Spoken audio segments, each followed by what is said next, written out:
Hello, everyone. Welcome to week 6, I think, of the Working in Theater weekly webinar series, a co-production of Center Theater Group and Maroon Arts and Culture. My name is LJ. I'm the founder of Maroon Arts and Culture, and I am so happy to be here once again on this wonderful Friday afternoon.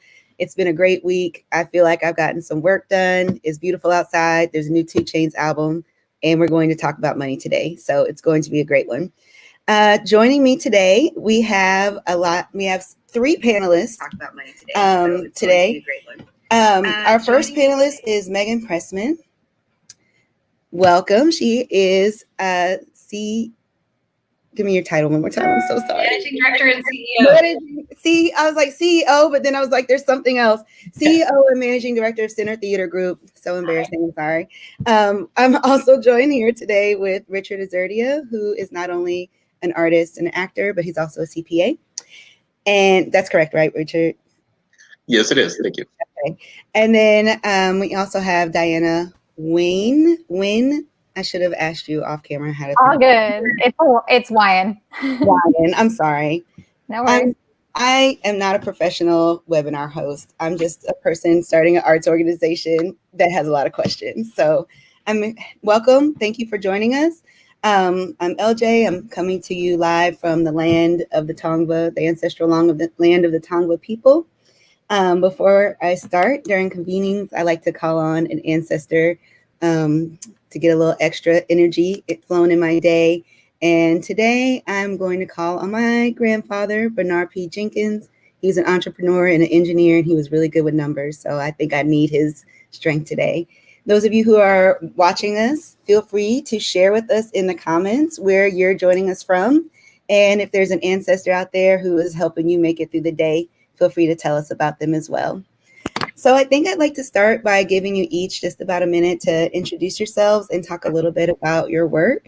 And let's start with Megan. Sure.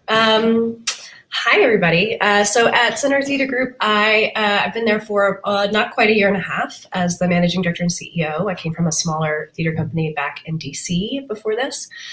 My role is in running Center Theater Group. I'm co-equal and I partner with artistic director Michael Ritchie, and we report to the board of directors. So he is in charge of the artistic functions and I'm in charge of the business functions, in very short. But that means that I supervise the folks in finance, operations, fundraising, marketing, facilities, any all of those. And I also work pretty closely with the Education and Community Partnerships program because that's a big passion of mine and a part of my past work as well. So that's a department I also get the pleasure of helping supervise. What else? Is that good for now? I think that's good for now. Thank you. Richard, you want to tell us a little bit about yourself? Yes, I'm Richard Azurdia. I'm an actor. I've been a professional actor for almost 20 years now. I've done pretty much everything: voiceover, TV, film, theater, you name it. But also, I've been a CPA for 20 years now. I became a CPA professionally at the year 2000. I had been doing taxes before that, and it was actually a business that my mom had started.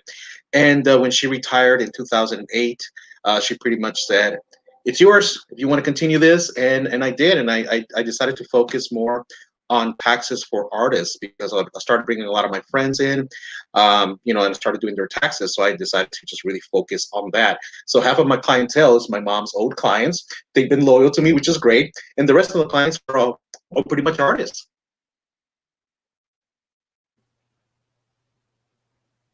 Nope. Oh, you're on. I think you're muted. Sorry, classic you're muted moment. But if you want more information on Richard and his tax business, it is on the Padlet.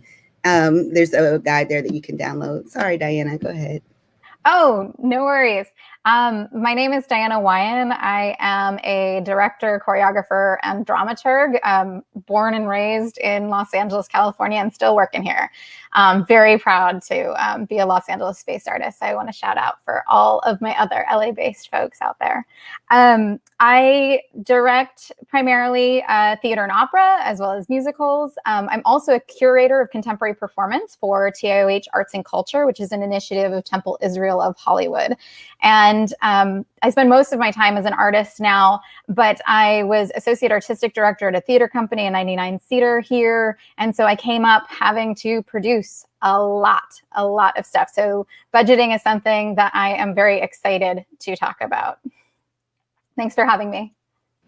Thank you for coming. Diana has been kind enough to share with us a budget template for a production. So if you're an independent artist, if you're a creator and you have an idea that you want to bring to fruition, please make sure that you go to the Padlet and download this budget template, because not only do we have it, but Diana's going to walk us through it. So make sure that you have that link ready to go so that we can go through that template.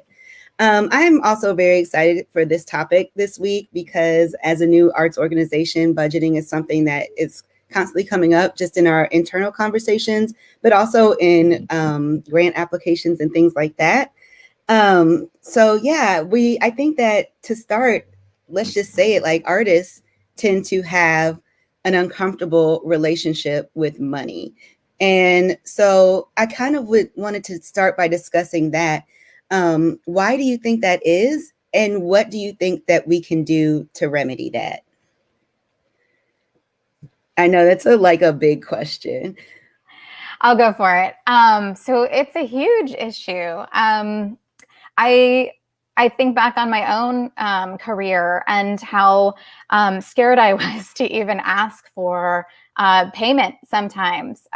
There is a kind of scarcity mentality that pervades our industry that I don't think is productive. I think that it hurts the work, and I think that it hurts us as individuals. And I think if we come from a place of abundance and recognizing our value, and the value of our colleagues, that we'll be better off, because the funding is out there. And, I've worked on projects that have, 6 and 7 figures now at this point in my career. But when I started, those shows were maybe $3,000, maybe $5,000 budgets. And so you work with what you have, and you don't need to be ashamed of what that number is. I think it's never a bad thing to say, hey, that's a great rate, but I'd feel more comfortable with this rate. Is that possible? And letting someone else tell you, no, we don't have this at that time, as opposed to you not even asking for that amount. So I think to start it off, I'll stop there. No, I love that, because we talked about a little bit before we came on screen about this, like, coming from a place of scarcity and being concerned, like there's not enough. You don't want to take up too much. Megan, what about you? Have you always been comfortable dealing with money as an artist? No. I mean, I think it's helpful and fair to say that, the way we talk about one of the most common fears is the fear of public speaking. I think that one of the other most common fears we don't talk about is talking about money. When you think about, like, talking with your friends, how many podcasts there are about how to handle money in your marriage, like all of the ways in which we are not comfortable culturally or in society about naming money is certainly at play when we're talking about being an independent artist or being a staff member. It's just kind of verboten. Like, we don't like to talk about it in our culture. So I think that certainly has been my experience. I was always a kid who was very comfortable with math. So budgets and putting those together gave me a lot of, like, solace, and then made me feel comfortable in defined projects. But that doesn't necessarily translate to having an easy time communicating with other people about what you need or what you're able to give them. So those are all really kind of learned interpersonal skills, I think. Thank you. Richard, what say you? Well, I think it's important to know that when you're an artist, you're also the product you're selling. So you need to be able to manage your money to invest in yourself. As an actor, you need to know, how to budget. How much you're going to pay for headshots. Researching how much you might have to spend for that. Researching on equipment, for example. I during this pandemic, I had a certain budget for it just in case it got bad, which means I needed to buy lights, ring lights and all this. So budgeting is very important, trying to find the right prices for things and saving up for those if you don't have the amount of money to be able to purchase certain things. So it's always good to break down, do a lot of research, and make sure you don't overspend, but also get the right the right things for yourself to be able to present yourself as a professional. So budgeting is so important as an actor, as a designer, as a director. For websites, you want to find the right prices for that. So you always got to budget everything. Everything is always budgeting when it comes to being an artist. I personally learned that from my mom, because obviously she was a CPA for so many years. So she was like, Richard, you got to save your money. If you want to do this, if you want to be an actor, I support you, but you got to save your money. You got to be able to put money into this. So it's very important to be able to budget and make sure you're always doing research. I think so there's really two subjects to cover today, right? Budgeting as an artist, your personal finances, separating your personal finances from your production costs. And also as artists, we all know the things that it costs to like maintain your appearance sometimes, to, maintain your instrument, right? And then on the other hand, there's production budgets if you're interested in putting your work in. So if it's okay, I think I want to start with the personal side and then move into the production side. So advice for people who need to separate their personal and their artist funds. How do you all do that? Do you like you have money come in and then you immediately put it into two piles? Or do you balance a checkbook old school like I was taught in high school on a piece of paper? So what is your advice for splitting those finances up? I can take a stab at that. So now I have an LLC with my husband. We have a production company because he's also a director. He directs music videos and I direct live performance. And so any income that's coming in from either of those two streams is flowing into that LLC. And Richard can probably talk more to then how that turns into S Corp and all sorts of stuff on the back end. But I will say that before that business was founded, I actually started two bank accounts so that I could put all of my money from the art I was creating in one bucket and pull expenses from that. And because I had a day job to support myself and pay my bills and also maintain health insurance until the Affordable Care Act made it possible for people with pre-existing conditions to get healthcare. I wanted to keep those two things separate. So that was really crucial, was kind of creating these two different pools of money through which I could transfer as needed. But separating those things in my mind gave me a lot more clarity as I was spending it. Same. I had within the same even kind of Citibank accounts, I had started a separate, savings account. So like you could just transfer in between for years just to keep that clarity versus a spreadsheet. Totally. Yes, I totally agree. I have three different accounts. I have one for my tax business, I have one for my personal, and then I have one for my actor business. So I know where things get deposited, because you never want to miss money in, because you kind of lose track of where your money's coming from or how much can I get paid for this, because and trust me, I hear that from a lot of clients all the time. I have actor friends who come in and they, after I do their taxes, they're like, I had no idea I made this much money. Where did it all go? And I'm like, oh my God, I bought this, I bought that, and I had no idea. So it's very important to be able to keep track of it. And having separate bank accounts is the easiest way. Like I got paid as an actor for this job, let me deposit it into this account. I got paid at my regular job, let me put it into this account. So it's easier to budget that way, much easier to budget that way. I'll also add, I also did this with credit cards. So I have two credit cards, like one that's for any sort of artistic and that kind of business related. And then I have one for personal. And I'm even thinking about starting a third that's kind of like the house and medical, because I find that then I can just present to my accountant, like, well, here's everything. I know that when I threw down this card, it was for something like this. That's good to know. I know that when I first started with the two bank accounts thing, I eventually decided they had to be at two separate banks, because that sliding back and forth between accounts, it started to get, I was like, this might as well just be the same account. So so that's putting money into the accounts. But like when it comes to make withdrawals, like how do you, like how do you know? Does your hand tremble when it's like, is this a personal expense or an artistic expense? Like, how do you make that kind of discernment? I'll take advice from anybody. Well, I think in general, most things are pretty obvious. Personal expense. Oh, I pay I need to pay my electricity. But then you also, this is where it gets tricky. For example, when it regards to taxes, your cell phone. A lot of people forget that their cell phone is used for business. You might consider it a personal. Well, I need a phone because I need to call my family sometimes. I need to talk to friends, text people, all this. If you're an artist of any kind, you use your phone quite a bit. You're checking emails, you're answering, you're getting calls from your agents or people you're working with, managers, directors, producers. So sometimes, that percentage of your phone use might be very high for work.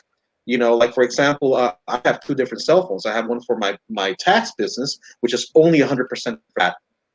But my personal phone, I usually claim taxes, 80% of work on it. Mm-hmm. So that's a trick. So it gets a little tricky sometimes because with personal and business expenses, you might say, I'm paying with my personal account, my cell phone, but I also got to remember that amount that I'm paying can also be used for my professional, actor expenses too. So those are things that, as an artist, you got to remember certain things. Certain things you can't miss. Because if you're not using it to spend on your professional account, you also got to remember it's like, oh, my cell phone I do use, and I use it on my personal account, so I got to remember to include that in my taxes when I do my taxes in the year, end of the year. So it's always good to have a list of expenses. Just so you know what can be used as professional and what can be used as a personal. Thank you for that. So I just wanted to go back to something really quickly that Diana said about having an LLC. Do you recommend, if you're an artist, do you recommend making an LLC for yourself? Should I take that? I'll take Yeah, it. I'll you take it. do. Pass it on to. LLCs are a little tricky. I get that question quite a bit from many actors, especially when the new tax cuts came in. Um, as tax preparers, and most tax preparers will say this, if you have a budget, if you're making income of, let's say, 100 and up, you know, then it's actually great to have an LLC. But if you're only, and we're talking about mostly LLC, it's mostly for independent contractors. It doesn't quite help if you're on payroll unless you're making 150, you're getting to the 200 range, because the LLC, what it does, it helps you divide the money into the people that you're paying, that your LLC company is paying. Your LLC company is paying your managers, your publicists, your agents, and your LLC also is paying so it's a separation of it. So it actually helps you in your taxes, because that's also that, and then your LLC is having an expense, as you're basically a part of that expense from the LLC. So it's a big separation. But if you're making, as an artist, you're starting off and you're making, 4,000, 5,000, then realistically, LLC is not beneficial for you. You need to be definitely making high income. I love practical advice like that, because a lot of people will give you that type of advice, or you'll wonder about what you should do. But yeah, maybe like understanding that there is an income threshold, like once you start making this amount, now it's something to consider. That's really useful. Thank you.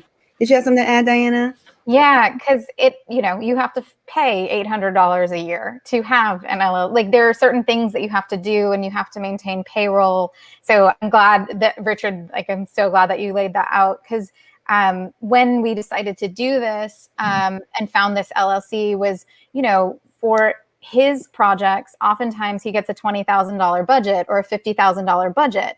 Of that, we're not actually, as people receiving the payroll, we're not going to receive the vast majority of that.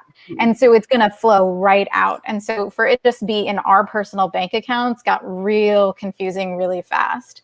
So that's why we kind of separated it. The other thing that's really good, speaking from a production, as we move like later when we talk about production budgets, is By having an LLC, I'm separated from that. So even though I may be producing a theater piece, which I do through that realm as well, if something happens, like I'm separated from that money and people can't come after me as an individual. It's the business that's standing in the way. And so that, I hope that never needs to come into play, but it is one of the reasons why people build LLCs.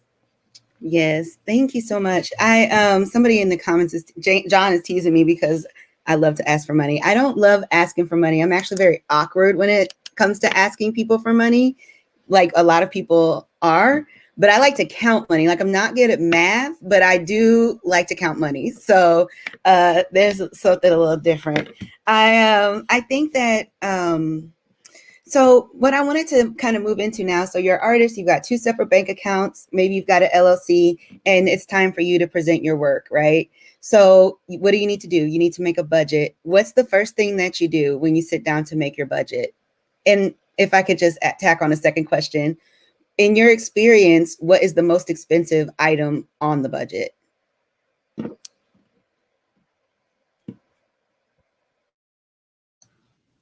I'll jump in. It totally, your second question first, it totally depends on the kind of project you're working on and where you are and kind of the scale and scope of compensating people. So if you are like doing a project amongst friends and everyone is getting their travel reimbursed, that is a very different project than people are making a minimum wage or a living wage beyond that. So depending, people are either one of your lowest expenses or one of your highest expenses. And that's a whole different conversation about values and producing and what you can do then, like self projects, group projects, etc. If taking out the people, I'd say usually it depends again on the show, but it could be your production materials, the scenic budget, like things like that can be very expensive depending on how you produce it, or it's the marketing. There's a huge range of based on the kind of project that you're doing and kind of what the purpose of it is. In terms of where you start, I usually start for independent projects with what is the show? Who are the people involved? How many weeks are we working on it? Where is it? Is there rent? So just the real like fundamentals, and those can certainly change, especially as you figure out how much money you can make in order to offset those expenses. But usually that's where I would start. Thank you, Diana and Richard. I can go. I start listing what I need, just like Megan was sharing. I think that when you have even a sense of what you're creating, there's like things that become priorities to you. And I could not agree more with Megan about the conversation about values, because when you look at someone's budget, you understand where they put value. And I had the good fortune when I was associate artistic director at Unknown Theater of working with Bart DiLorenzo of Evidence Room, and he had many, many more years in the field ahead of me. And I asked him as we were sitting in the seats waiting for something, I just was like, what's your biggest piece of advice, like for, someone who's got a new-ish company? And his advice was pay people, pay them as soon as you can. He says it doesn't matter if it's $20, $200, $2,000, pay them. And they'll like, and to his point, what he was making was, and they'll stick with you, because there's something that happens even when I receive, a modest stipend of $25 for, a staged reading. There's still an exchange there that says thank you. Money is the easiest way. It's one of so many ways to kind of say thank you and exchange value in our society. So it's not the only one, but it is one that helps us pay our bills and keep roofs over our heads. And as artists, so often, like, we're the last thing we think of. We think about what's going on that stage, and we think about the words that are coming out of people's mouths. But there's it's very. There's a Taoist saying about how, like, if you haven't taken care of yourself and you haven't taken care of your family, like, how can you take care of the community or rule a kingdom?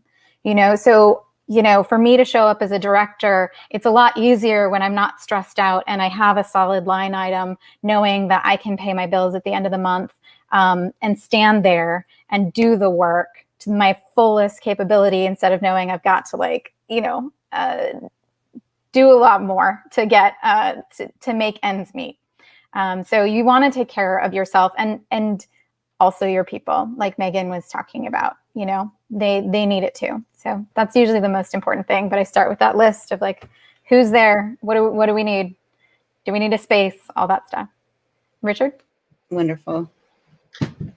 I very much agree with Megan and Diana. I worked on a TV show many years ago, and I became friends with the producer. He actually happens to be he was a writer of the show, but he was also a theater writer. He's written plays, so we had a lot of people in common, a lot of friends in common. And I asked him, was like, well, what does it take to be a great producer? And he made it very simple. He said, make sure everyone is happy. And it goes back to what Diana was saying. Make sure you take care of all your artists working around you, because they'll stay loyal to you. If you give them some kind of stipend or a payment, they're taken care of. They'll stick with you. They'll love being part of this project, instead of like 3 months later, like, wow, I got paid for this. What's going on? And another thing too that I want to point out what Megan said, advertising. I've noticed, many times when people put budgets together for productions, whether they're small or big, that's one thing that somehow it's always forgotten. You look through the budget, you're like, all right, you took care of it, you're paying actors, which is great, you're paying the artists, all the designers, everybody's getting, all this. But I'm like, well, you got to remember, you also got to advertise the show. You got to post it on social media. You got to create flyers. You got to create all these things for. So advertising is very important also. Yes, and we will. That is actually a topic of this webinar, I think, in the next couple of weeks. So we'll talk about marketing and advertising and the cost of marketing and advertising, which I think is something that people don't often talk about. So you've got your production budget, like you made your list, right? You sat down, you made your list. This is everything that I need in order to make this show happen. When you go to get this, so let me reset. I've been working on a budget for a grant proposal, and they've been asking me for projections, this year, next year, and the following year.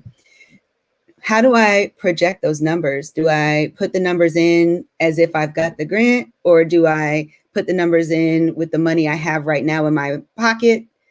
When it comes time to make a budget, how do you know it? Like, do you just go for 1,000, like this is the dream scenario? Or do you keep in mind the money that you currently have in your pocket? I hope that question makes sense. So I'd love to start because you kind of touched on it. I think when you start a new project, make the ideal budget. Make the budget that you want. Make the budget where when you actually total, and just add line items, just keep going, keep going, keep going. And then at the end, when you total it up and you see some number that is terrifying, no, good. That's your starting place, right? Because that's the starting place for like, okay, if I want the ideal version of this show, I'm going to fundraise $126,000.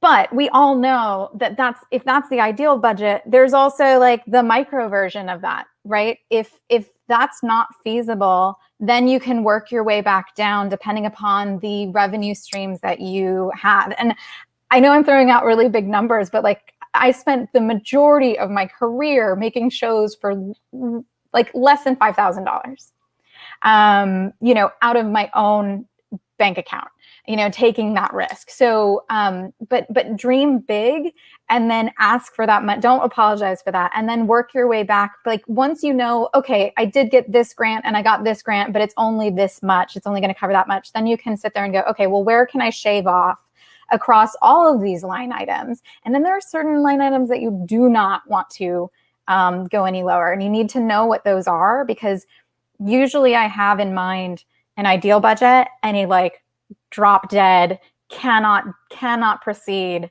without this amount of money. So yeah, that's what I propose. Megan, Richard, you guys have anything to add? Yeah, just to say I agree with that. Like even within an organization, we do project budgets all the time, and we have the same exact thing. We have, here's what we think it is, and we ask for that. That's if you're going to go out for a grant, show the full project as you'd want it to be. But you obviously know what you're going to do if you don't get that money. So sometimes there are whole different scenario budgets that you might have depending on how complex it is, and sometimes it's just the back of your head, and that's fine. But always have it, like, know what the kind of ideal scenario is. And ideal doesn't mean shoot for the moon. There's some kind of rationale and reason in there, but you'll always know how you're going to fall back. Richard? Yeah, I totally, yes, I totally agree. You definitely got to shoot, pretty high, because you never know. I mean, well, of course, making sure that your numbers are correct and everything. You don't want to, like Megan said, not shoot for the moon, but making sure that all the numbers make sense, because you never know. You might get that grant. Okay, you were asking for 50,000, we'll give you 50,000. And you're like, oh wow, perfect. But if you're getting a lot, if they look at your budget and like, well, you can probably work the $25,000 grant instead of 50,000, then it's always good to have those lower budgets so you can remove certain things, and making sure that certain things, like Diana said, are still stable. Like, okay, I'm paying the artist this much. This is not going to change. I'm going to be renting a space that I already have, connected with. I can't change that anymore. So it's definitely, you definitely want to start up high and then eventually lower down, because you never know what kind of money you get, and you might get lucky. You might actually get the full amount. Yes. And also, too, I just want to throw it out to the participants. Please feel free to drop any questions for our panelists in the chat. And I also just want to remind everyone watching live and on the replay later on that this is available for you to come back to later. I know sometimes numbers and budgets can be intimidating, but you can always come back and rewatch this video when you need to. So I wanted to ask about the line items on the budget that you do not budge on. Like, where are some areas, outside of paying people, because that's been a consistent theme throughout the series, that people are often the most expensive part of the budget, especially if you're doing right by your artists. But where are some other areas that you do not skimp? Contingency. Yeah. I make sure that there is a line item for contingency, because no matter the size of the budget, I want 10% of that, whatever I think we're going to have to work with, because things always come up. And it's really fast to be like, we don't need it. But then immediately after, somebody's asking for, especially in music videos, like a reshoot or another day with a performer, or all of a sudden the director wants a dialect coach. And it would really benefit the production. And if you've got, a little something, that's where you pull from for a rainy day. So that was 10% of the total budget for contingency. That's a good number. That's what I do. I like to have it kind of nice and full. And then if you don't need it, what a blessing. You can either redistribute it to your artist, keep it in your business, because, especially if that money is coming from, a lot of us work out of our pockets sometimes. So, yeah. Megan, Richard, where do you all? I love that answer. That's a really kind of great one. My brain immediately went to rent. So like, what are the things, like, you can, if you after people, so putting that one aside, like, you can do a show with your clothes and some furniture from your house, but you can't necessarily do it if you don't have the venue. So what are the other things like that those are, you can negotiate, you can move, and nothing is impossible, but what are the things that are must-haves? Thank you. Richard, where do you make sure that you have plenty of money in your budget? Diana, I think nailed it. It's always good to have that backup money, because you never know what could go wrong. All of a sudden, costumes burn down. Oh, we got to rebuy costumes. For some reason, the rent is going up. They're like, well, we're going to have to charge you an extra day because you have an extra rehearsal. You got to pay that extra rental day. Set designer, something happens with the set, or your props get lost, or you need something specific now. All of a sudden, something gets rewritten.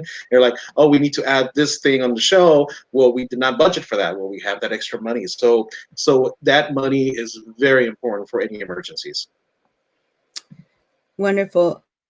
Outside of contingency, are there any other areas in the budget that you find are consistently underestimated or overlooked? Like where you come across a budget and it's like, man, nobody ever remembers insurance, which I say insurance because my parents have an insurance agency. So everything that I do ever, my parents are like, do you need insurance for that? But I have found that's not everyone's experience. So is there anything else that you've all find is sometimes forgotten about when putting together a budget?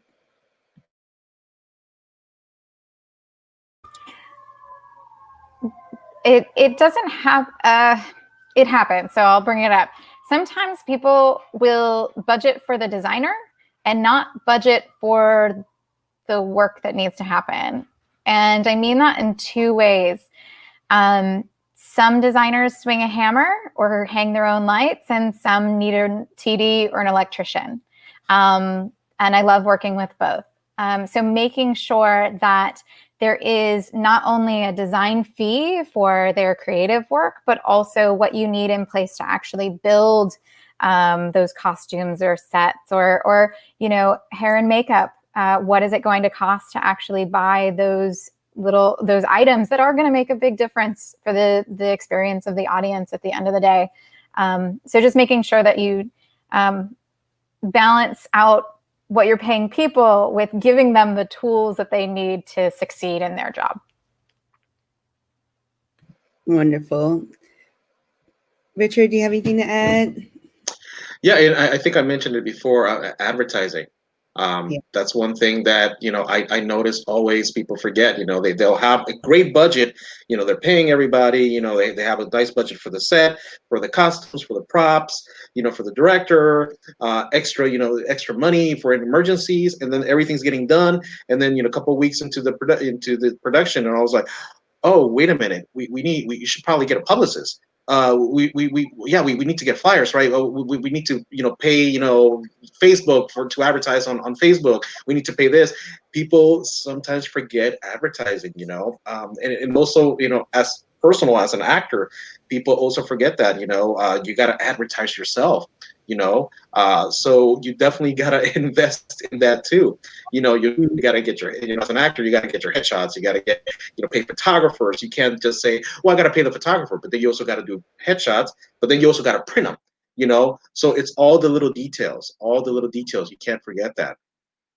I totally agree with that, but I do want to also add, because this is a trap, sometimes people don't forget it and they talk themselves out of it. So I don't need to spend money on marketing because I'm just going to have every actor call 10 friends, or we'll put on Facebook, like social media posts that you don't pay for. Like we find 85 ways to talk ourselves out of spending money on marketing. And very few of those are better ideas than actually spending some money on marketing. So that it's not just not remembering, it's also being deliberate. Yes, being deliberate. That is so important. And also too, just to remind everyone, there's a budget template on Padlet that we're going to go through here in a little bit. So as we go through this budget and you find yourself saying, oh, I don't really need that, or maybe I could do without this, like just a reminder, like probably not. You probably need to account for that in some way or another. Can I add to that? Because I just am so grateful to hear both of you talk about this, because I spent what my day job was while I was, making theater at night I was the head of marketing and PR at Red Cat, and I was the head of marketing at the Los Angeles County Museum of Art. And it was wild to me that, we make these incredible productions, but then we don't get them. We don't spread the word enough about them. So I'm so glad that, we're all talking about yes, marketing is crucial.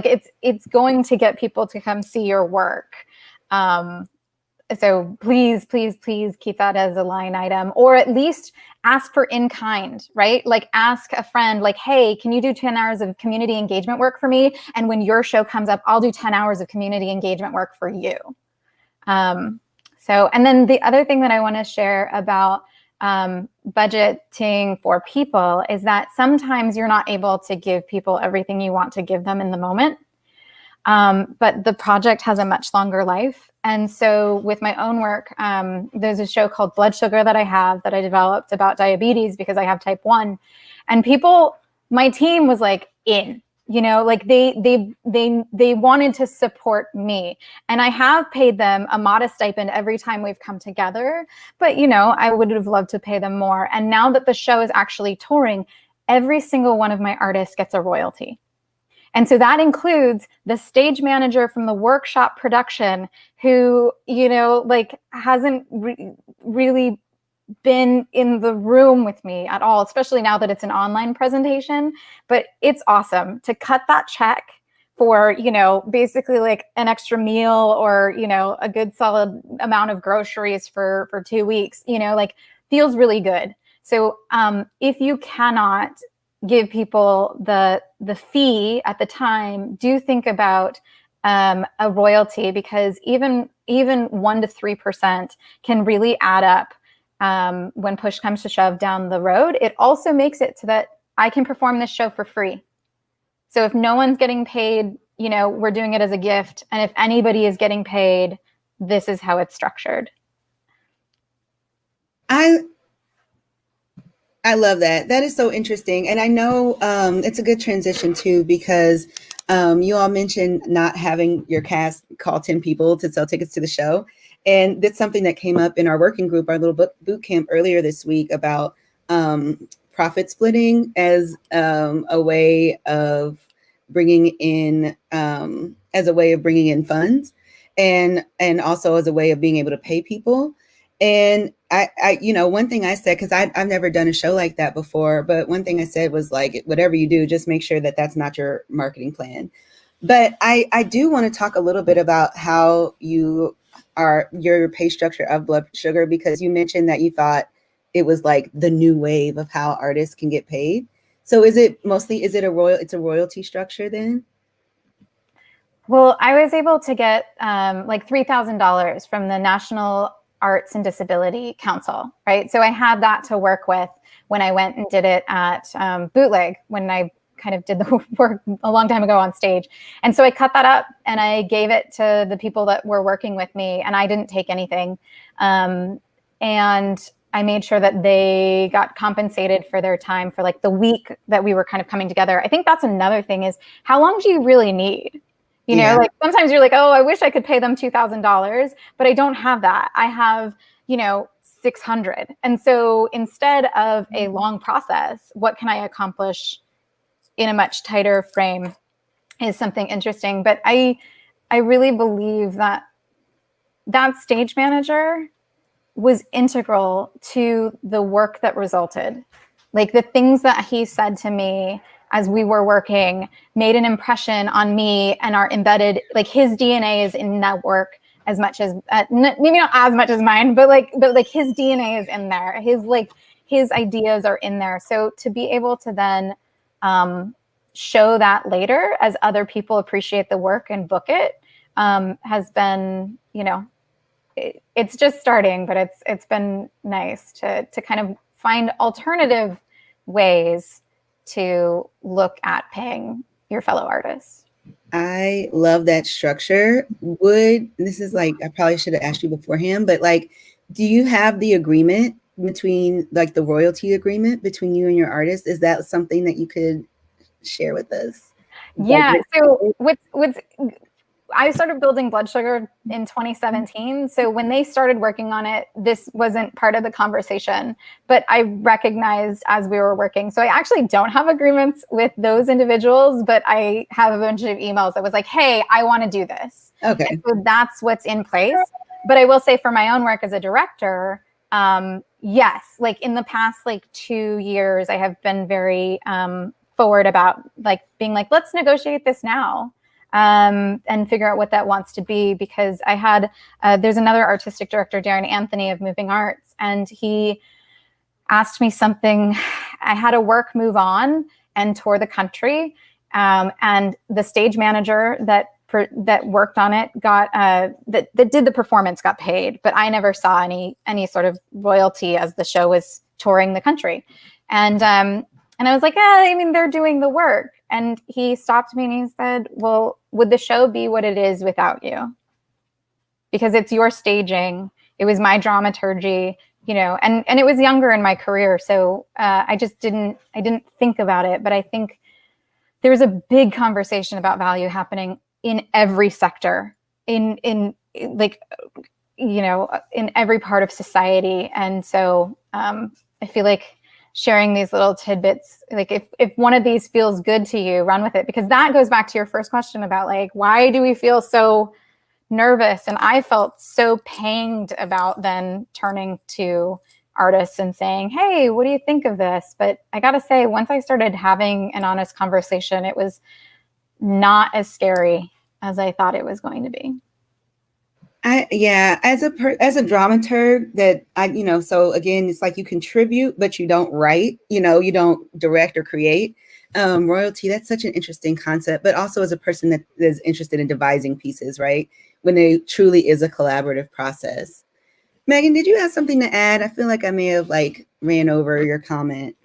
No, you just when you said the point about asking your actors to contact 10 of their friends was not a marketing strategy. I just wanted to jump in and say, but you should still do that. I don't want to send the message that is not something you should do.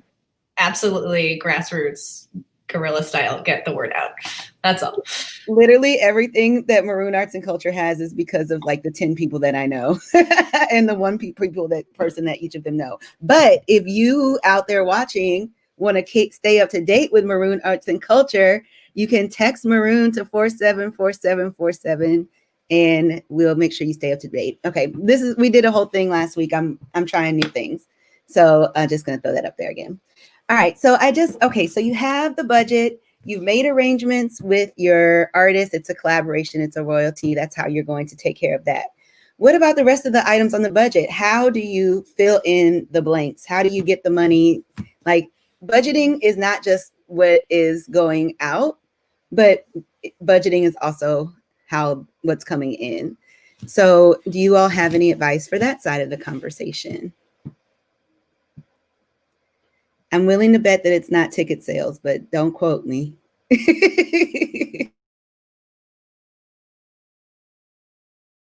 Okay, I'll start. You can make assumptions around ticket sales, and the hardest thing is knowing, especially in your first project or three, how to guesstimate what might happen and where money might come from if you don't have kind of a track record to look back on. So acknowledge that is very tricky. So yes, you can make some guesses around ticket sales. You can make a guess around how many people you think might attend and at what price. And you're probably, no matter what you're doing, not accounting for as many comp tickets as you should, because there are always more comp tickets that end up happening. And that's kind of how we build networks, and that's how you pay people in some ways. So you can and should still make some assumptions, but you shouldn't rely too much on them, because that's where if you go kind of out of pocket. So if you rely too heavily, especially in your early stages of not knowing, and you think you'll make a lot of money at the box office, that's where you can kind of go into debt on a project. So especially for the projects that you'll do, a lot of them are friends and family or grant funded. It's really hard to get grants as an independent artist or a company that doesn't have a track record. There are some things out there that support folks. I can't speak to the LA system as much around that, but I'm sure my colleagues here can a little bit. But for the most part, early projects, those $2,000, $3,000, $4,000 projects, you're going to be raising money from folks that you know, and from partnerships or folks like a school partnership or some way in which you're serving a group of people that will help launch the project. And it's really that back end money that might get made up by ticket sales. Awesome. Does anyone have anything to add? Just maybe before we go further, just acknowledging that there's actually, from my perspective, there's 3 different ways to go about this. You could be an independent artist with a fiscal sponsor, meaning that you don't have a business, an LLC, you're just a regular person, and maybe you have a fiscal sponsor so that you can apply for grants. You can be an organization that is producing work, and again, you're looking for grants. Or you can do commercial theater production, which I think is an area that's not very often discussed. And so I guess I'm kind of wondering, if you're doing a commercial theater production, for example, how do you raise money for something like that? Do you all have any input on that? Investors. Rather than going for the grant world, the investors become Oh, hey, Laban, you're on camera. Wave to everybody. That's my amazing husband moving our dog. And actually, something interesting that he taught me, because he directs music videos, is we get 75% of that budget up front. So and it's a good number to think about if you're raising funds before you actually start the work. And then the last 25 could be your ticket sales or kind of the stuff you make up on the back end. So that 75-25 that he taught me through when I started producing his music videos was like, oh, this would be a good way to look at my theater work too. So I offer that. But what question was I answering before? I don't know, but I love hard numbers. 75% up front, and then I love advice with like hard numbers attached to it. I mean, that's reasonable. I think that's super reasonable, whether you're getting that money from investors or from grants or sponsorships or anything like that. The other thing to think about, and when we go through the budget later, I've got it broken down a lot of ways, is there's in-kind donations. So if you can get the space covered, or you can get, if some member of your team wants to do an exchange with you, like they build your website, and you help them with X later. There's ticket sales like we talked about. There's commissioning fees. Those partners that Megan was talking about. There's also presenting fees. So now that I have a work, I'm actually like Caltech Live, who's presenting Blood Sugar, they're paying me a lump sum to give them that work. There's also sponsorships and governments. So there's also lots of different kinds of grants, because there's government grants, and then there's foundational grants, and then there's, of course, what we were talking about, individual giving too. So there's lots of ways to kind of get these pockets of money that can add up to that awesome, $6,000 you need to make it happen. Yeah, just to jump in on a couple quick things. In terms of I love the 75-25% idea, but that what you should be doing is looking at how much is that 25% and can you afford to lose it or not have it? Like, so just don't forget that part of the math, but it's a really helpful way to say, like, do I have enough to kind of push the green light?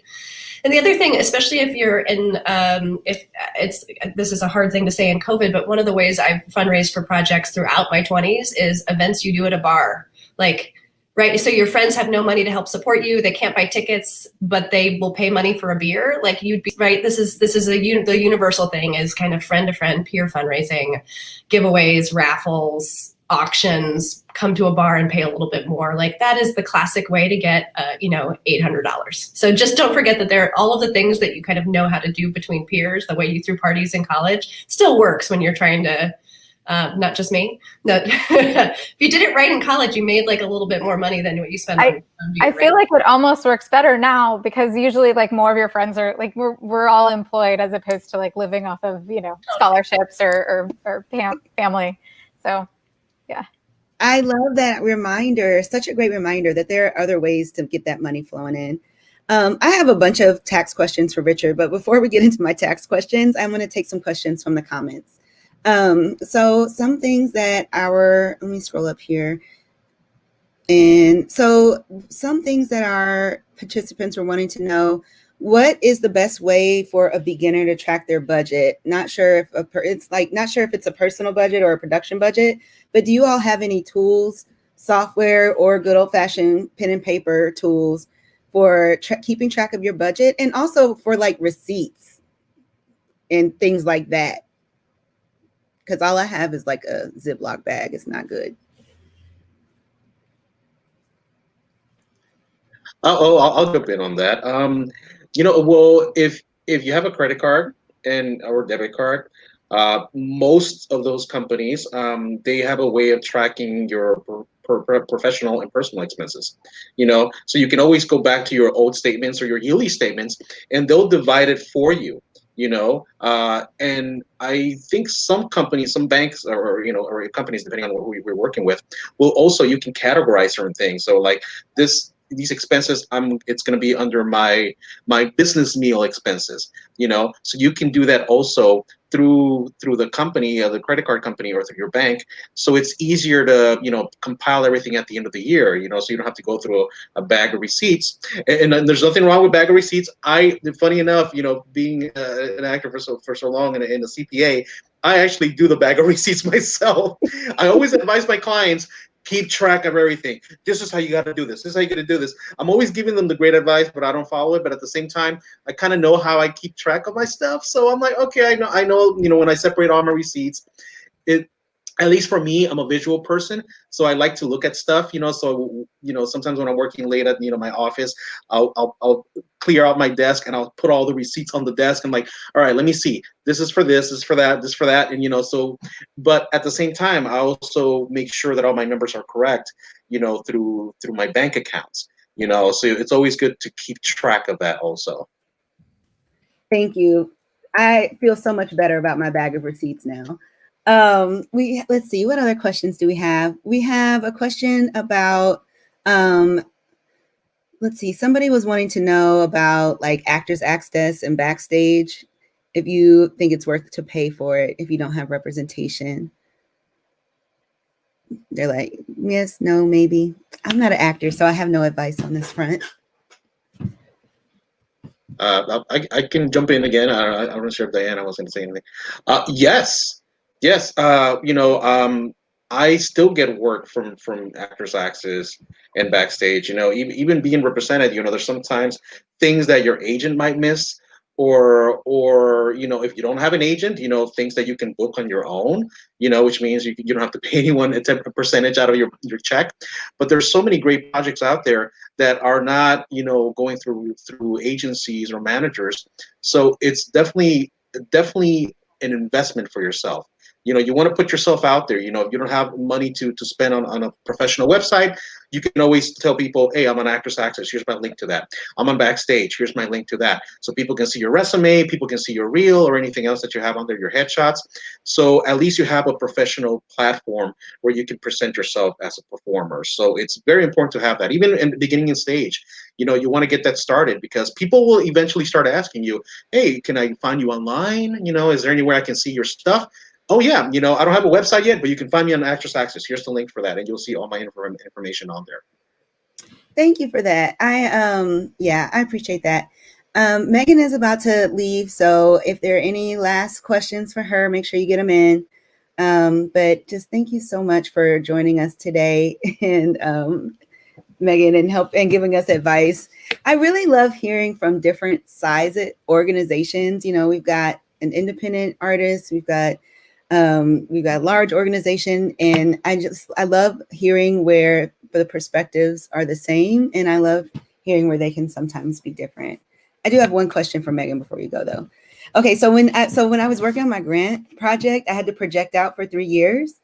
So when you do like projections for over years, you get into like the nitty gritty of how much you need for the next year, or do you just increase it by a percentage? Usually for a grant or for something like that, or just like the exercise, often just a percentage, unless I know something is drastically different. So again, like they want to know what direction you're headed when you're writing something for a grant, or if you're working with a group of a board or something like that. What's the general direction you're headed? No one is those. It's also monopoly money. Those are kind of like fake pools of money that you're moving forward because everyone knows you don't have enough information.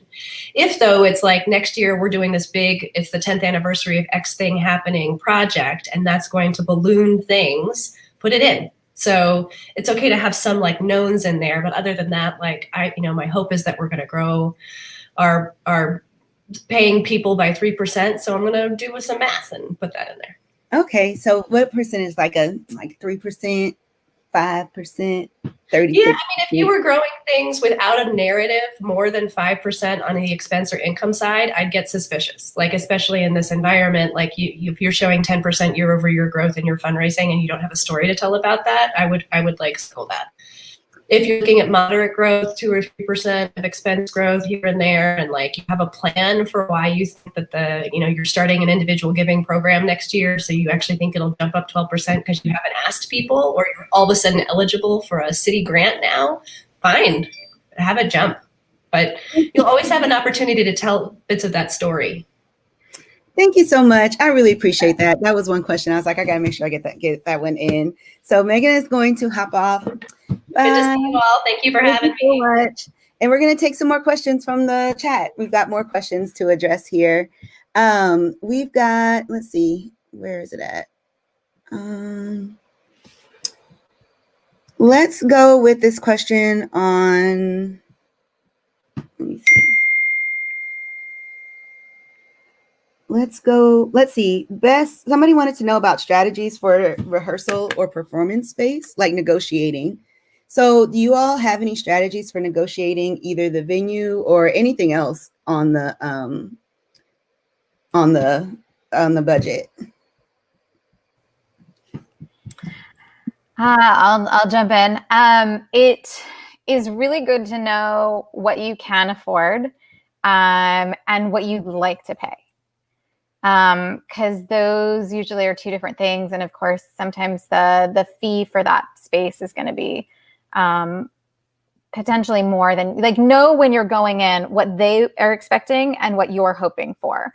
And be honest. I think it's really good to have an honest conversation, because especially right now with like what's going on with COVID, like there may be ways to kind of cut deals for different things, or that will also, I think also knowing what the number that you're comfortable with will then in turn impact where you're going, like which venue you are looking towards, whether you're going to do a 40 seater or a 99 seater, like the costs jump. But I think being honest and knowing when to walk away is also really good, because sometimes you don't know what they're going through on their end, and they need to also kind of keep things running. And so potentially if they're good but they like your project, I mean, I always talk about what I'm doing and why I'm doing it in their space, and what particularly about their space excites me for putting that project there. Because then I find if we start to imagine this incredible partnership that is going to bring lots of people to their venue and inspire other artists to reimagine their venue, like things get kind of exciting, and there can be a little bit more negotiation in terms of the nuts and bolts. Like I had a space that, I was prepared to pay a certain amount for, and then I needed a few more hours, and I was like, you know what, we'll just use the contingency. But the space loved and wanted to support the project. And so when I got the final invoice, those hours weren't on there. And I don't think that was a mistake. You love to see it. I love it when stuff like that happens. Let's see. The next question, unless you had something to add, Richard, I'm sorry. The only thing I would add, and I totally agree with Anne. Sometimes, when you have an eye on a location that you want to use for your production, and you know that they charge a certain fee and you can only pay a certain amount, next step is rehearsing at people's homes, rehearsing at the park, working at outside spaces, so at least you won't be spending money, maybe at meals, maybe you want to buy some snacks for people and all that, but at least you can reduce your budget that way, where like, what, I have enough money to rent the space out, but I can't rent it out for rehearsals. So finding other places, even donations, people, I've heard of people, rehearsing in garages, or big living rooms, so always have that backup plan in case you can't afford to pay for a full rehearsal process in a space. I still do that. I mean, CTG is presenting Christina Wong for public office, and I directed, co-devised, and dramaturged that work. And that work was built over the course of years by Christina and I at her dining room table and my dining room table. And the first time it was ever shared with anybody, it was like 10 people in my backyard. And then from my backyard, we went to grand performances like later that week. So like, but that was what we knew we had to make it happen. So Richard, yes, that's such a great point. Those are my favorite types of performances. One of my favorite artists is Nancy Keystone at Critical Mass, and it's like all of her development and all her work process. It just feels like friends hanging out for the most part. And even when it's time to get feedback, it's like small group. I prefer those kinds of processes. Yeah. So Something else Richard said in there, and to your point of like friends hanging out, like make sure that there's a craft services budget. I mean, like that's one that often like disappears, or maybe somebody's willing to be that person, but like it kind of helps if there's some to drink and a little something to eat, or at least like I have done meals at like longer day rehearsals, you know, like provided that meal. I did a process where we did a potluck because it was going to be across lunch. And so we each just brought something to offer. And it was awesome and communal. And the cast bonded in such a beautiful way, like we all did. So. I very much agree. I just want to jump on that. I'm not sure if you know, but Diana and I have worked on a couple projects, together. She's an amazing director. I recommend her highly if you want to work with her. He's an If you want to amazing hire actor. her. But no, it's about you. It's about you right now. It's about you right now. And I got to say, one of the productions we worked on, we would have potlucks. And it was such a great way to bond. Everybody brought food, and you felt good. You felt comfortable with each other when the rehearsal process started. You're eating together, you're sharing your food together, and then you go back to rehearsal. And it's such a great way to bond and just keep everyone focused on the production. And you're all working as an ensemble. Whether you're a designer or an actor, you're all working together as an ensemble, and it's a great feeling. So yeah, it's always good to have snacks somewhere. A little wine and cheese really helps move the rehearsal process along. Okay, next question for real this time. So somebody was wanting to know, how do you keep up with budgets? Because I go into it and then I forget about it months later. Okay. Full disclosure, there's a lot of budgets in my Google Drive, and many I haven't seen in a really, really long time. I find that as silly as this sounds, like make them sexy to you. Like create a budget that you kind of love. Like make sure that you love the font. Make sure that the colors are kind of dynamic for you. Like it sounds so silly, but you can kind of get excited about laying this stuff out because there's power in knowing what you're working with. And if you can get excited about that, I feel like then you want to go back in and make updates, because it's not just about the ideal budget. Then I often say, keep that ideal budget as one tab on your spreadsheet and duplicate it, and then write actual budget, right? And then put in the actual numbers of what you're paying. So like the artist fee is going to probably stay the same, but the lumber cost less. So put that in there and start lining that stuff up and start working your way towards balance or towards a surplus.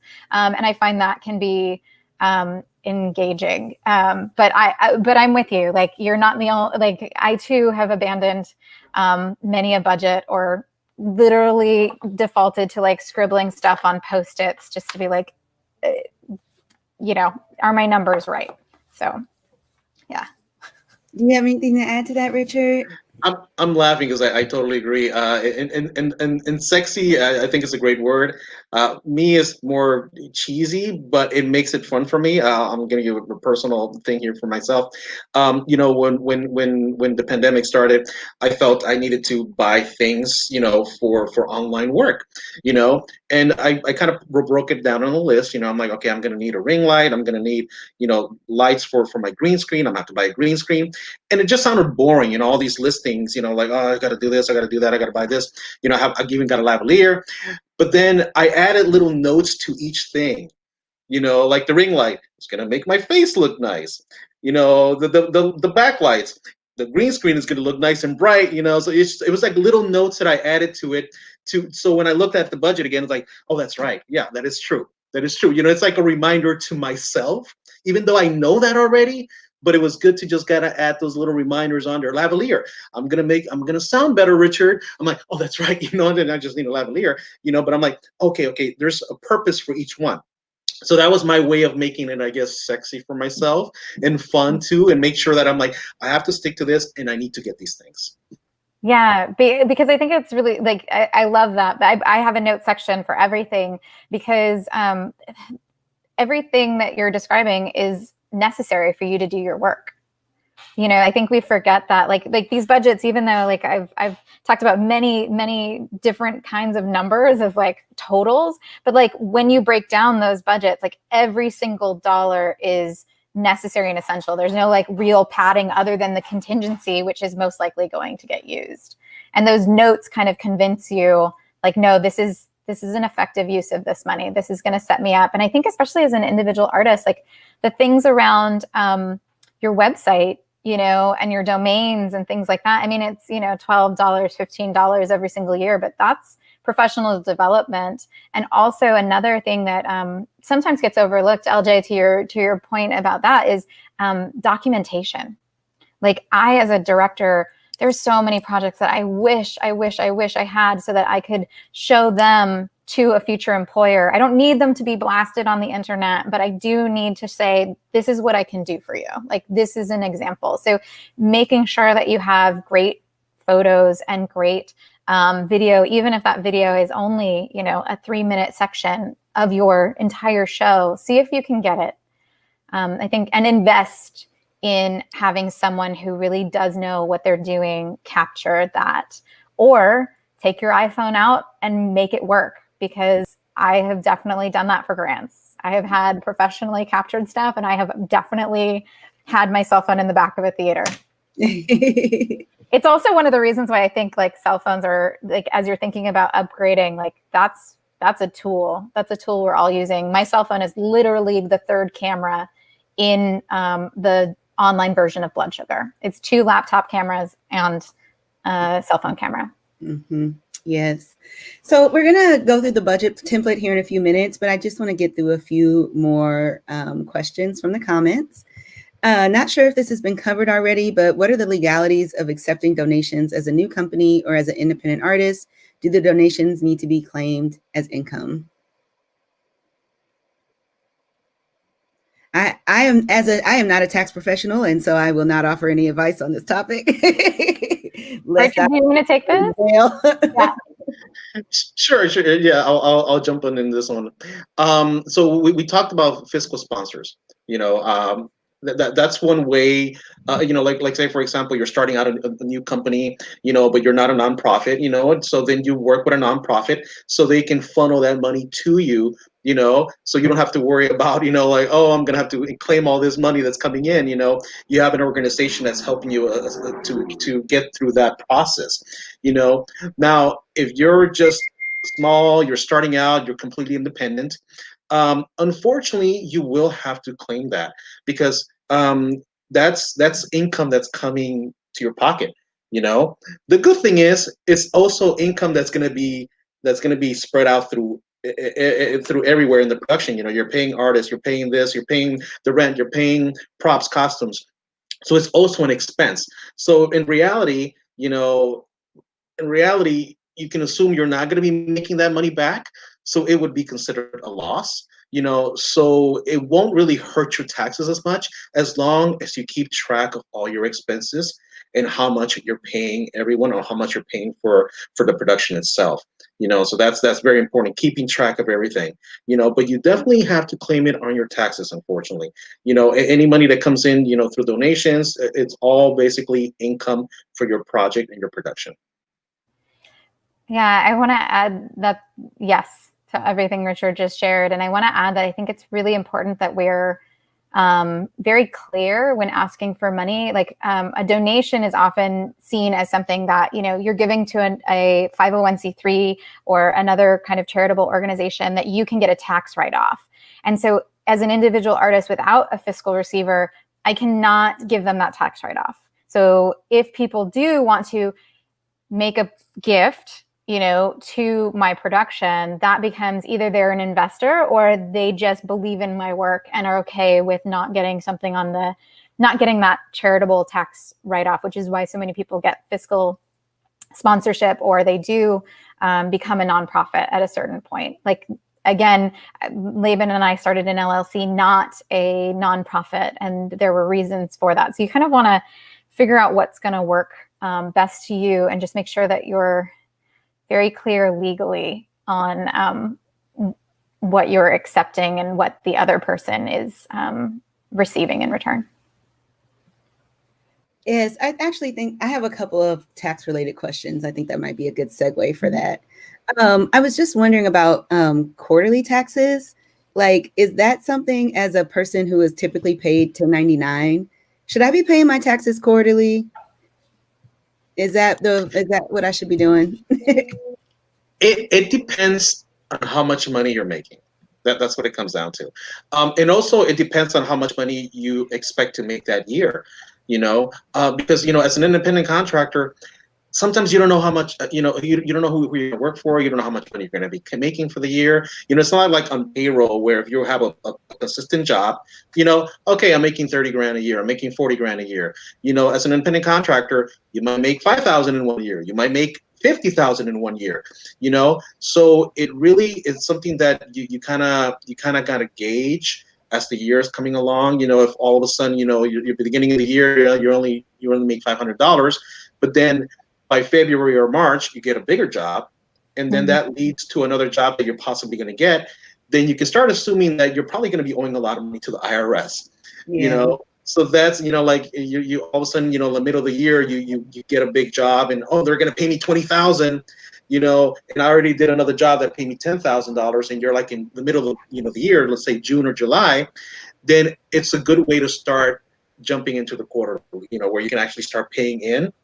Because what will happen is by the end of the year, when you start doing your taxes, you're going to owe a lot. You're going to owe a big chunk from that amount. You're going to owe a big chunk. So if you're halfway through the year and you're looking at a big amount of income coming in, then you want to start that process immediately so you can start paying into it.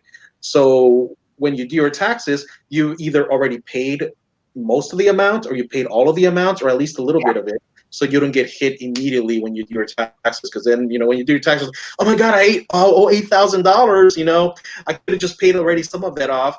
And that's one thing that many people forget too. They see the money coming in, but they don't think about the IRS. They don't think, oh, I'm going to be owing money. So the best percentage to save is always 35%. I always tell people 35%. 25 is good. 50 is too much, but 35% is a good amount to save. Whether you might use it or not, doesn't matter. Just keep it there just in case, because you never know. You never know. And of course, after expenses and everything, that amount that you might be owing will reduce. So it might be at the end of the year, it might be a great thing for you. Like, oh, I didn't end up owing 8,000. I only ended up owing 2,000. And I already paid a quarterly amount of. Let's say if you overpay, then pretty much you'll just get a refund from that, And if you underpay, you'll just owe whatever you still owe, whatever's left over. So it just really depends on how much money is coming into your pocket. I think it's also like what is your comfort level with money? When the government is going to get their money? When do you want to give it to them? I know, when I had a full-time job, in addition to working as a freelancer, that full-time job, I took the highest, I gave them the most amount of money possible. And then I didn't do any quarterly payments because I figured that $1,000 that I made was probably going to be offset by expenses anyways. And so I kind of knew that at the end of the year, I would either even out or I would get money back. But that was my particular circumstance. And I also liked knowing that I was terrified to owe $8,000 at the end of the year. That gave me anxiety at night. So I know that's what I'm.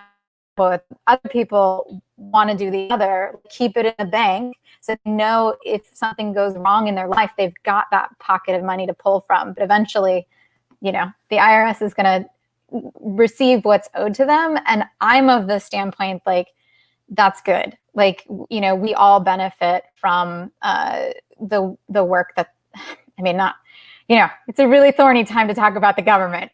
And a lot of our money is not going to places that I would love, but it is also going to fund schools and to public programs, to Medicare, all these things that I do want to see be funded. And I'm happy to pay my taxes into those things. I just had to ask because I know that a lot of our participants today are emerging artists and early career artists. And I just know that when I made the leap from having a full-time job to being a full-time freelancer and now a small business owner, tax time was like really stressful and overwhelming and scary because the amount of money that I was owing, I was like, man, I got to get on a payment plan. So, so then I was thinking to myself that just doing a quarterly taxes might help alleviate some of that tax time stress for me. So yeah, that's why I wanted to ask. So let's get into this budget template. I actually text the managing producer at Maroon Arts and Culture at like 11:11 before we even came on here. And I said, look at this sexy budget that one of my panelists just sent to me. And I wish you could see it, but yes, I actually called it sexy and she loves it. So let me share my screen. Catchphrase of the year. And we can take a look at this here.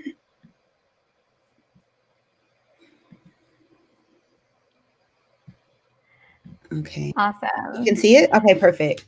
All right. Yes. So take us through it, Diana. What are we looking at here? Yeah, so this is a Google spreadsheet that you now have access to. And I think it's view only, but it does enable you to copy it.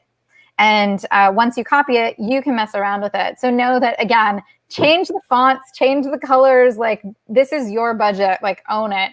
But this has been useful to me. So across the top, this is just a way of talking with the account number, enables us to talk, like I can be like, hey, 12.02, take a look at that line item if I'm trying to talk to another colleague about something, but this is not so important. But it helps kind of divide things up. The description is kind of clear. That's where you put who's getting paid or what you're covering.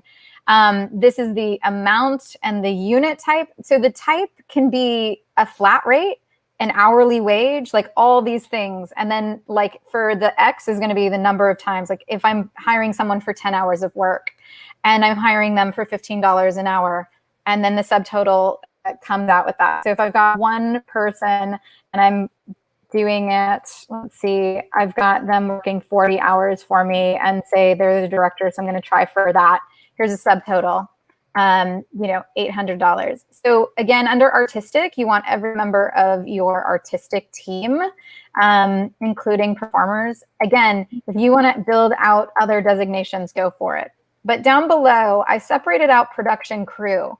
So this is where, your stage manager, your TD, your electrician, your production assistants, or anybody else who's kind of helping build this show that's not necessarily a designer, writer, or director. Then below that, under 12, we've got production. So again, you have a scenic designer, but you got to give them some form of budget. So that's where this would go. Down below, something called crating. If you know that the work is touring, I think it's really important. Oh, I see, because you're trying to keep up with me. Sorry, LJ. No, it's okay. I just switch over. But yeah, we've got the crew here on 11. Yep. We've got production here at 12. Yep.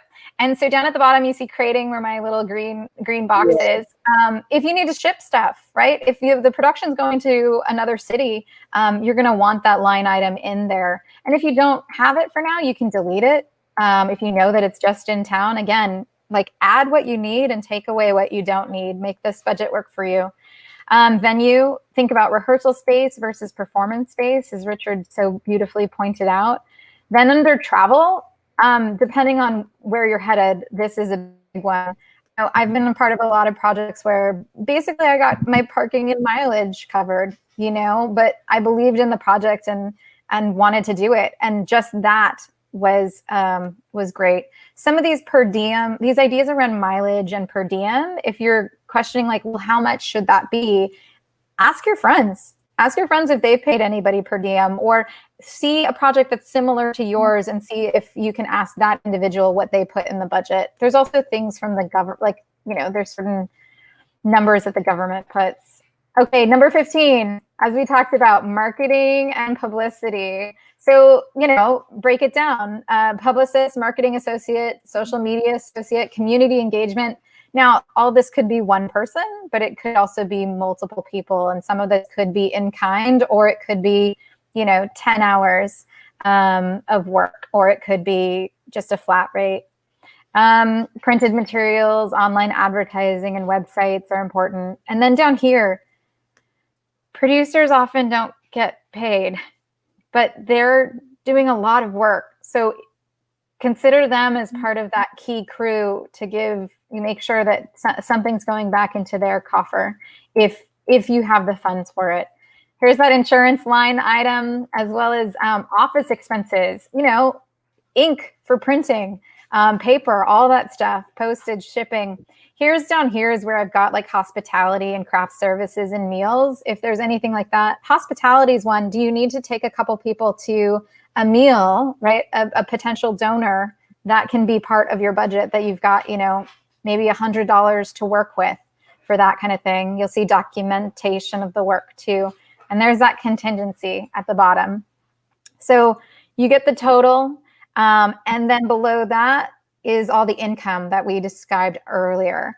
And the way that this thing is set up, there's a couple down way at the bottom underneath the total income, you'll see that there's a difference. And so you're trying to work towards a balanced budget in which you're covering the costs of everything, but at the same time, your income is offsetting that. So that's why that's down there. Now, I'll just say, I think it's really good once you've got all the numbers you want to duplicate, to literally duplicate that tab. And once you duplicate that tab, you can rename it actual budget and then go from there. You can see that in real time. And then usually I have another tab of like receipts, so that in real time, according to date, maybe I'll add that tab later today. So you see what you're actually spending in real time. Diana, what tab was it that you said that you duplicate and change the actual budget? So if you click the little down arrow next to ideal budget. Hold on, where is that? So I can put it on the screen. All the way at the bottom of what you're sharing. Do you see where it says ideal budget as a tab on the spreadsheet? Oh, at the top? Oh, I see. The bottom of the browser. Yeah. I see. And then you copy it over here. Yeah. So if you click on that little arrow next to either one of those, there you go. And so you can rename things. Yeah. And again, make this work for you. And I think,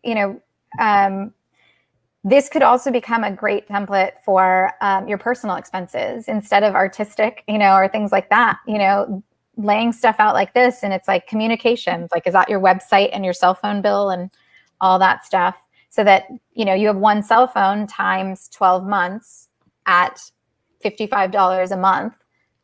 Then you kind of get a sense of what you as an individual, because I love that you brought this up, Richard, that, we are the business as well as the project. Wonderful. So just so you all know, everyone watching, you all have access to this budget now. So you are one step closer to bringing your production ideas into reality. The link is in the chat. It's also on the Padlet.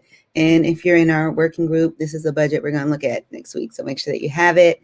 I'm going to take this down now. Oh, and if anyone has any questions about this budget, you've got like 2 seconds to get them in. So I'll stop sharing my screen here. Thank you both so much for being with us today. This has been so helpful and informational. I love conversations about practical knowledge that we need to have. If anyone out there is interested in knowing more about how Richard can help you with your taxes, there's information on that on the Padlet. I know I'll be calling Richard soon. And also to Blood Sugar and Christina Wong for Public Office are two works that Diana is heavily involved in. One is hers and one is she's producing for Christina Wong. So please make sure that you check both of those out. They're coming. When do they open? Blood Sugar is happening on the 21st at 7 p.m. thanks to Caltech Live Pacific time. And then there will be future performances. And Christina Wong for Public Office launched, I think the 30th, October 30th, and it's streaming on demand on the digital stage of CTG's website until November 29th. And it doesn't open. So that's going now because amazingly enough, during a pandemic, you take your stage production, you put it into like a Zoom rally, and then CTG is calling and says, "We've got cameras in an empty theater, go for it." So, it's a great it's a real joy to be able to share work during this time. Yes, thank you both so much. And then once again, we also want to thank UCLA and California Arts Council for providing our closed captioning today. And we will see you all next week for making money so you can make art. So this week we've talked about the budget, and you've made the list. You know what you need, you know the money that you need. And next week we talk about how to make that money, but also we talk about the realities of needing to pay rent and have health insurance when you're an artist. So next week we're going to continue the money conversation by talking about how do you make money as an artist, you know, and either through your art or through other ways as well. Richard's a great example, right? Mm-hmm. Thank you both so much. And thank you to our participants. And I will see you all next Friday. Thank you so much.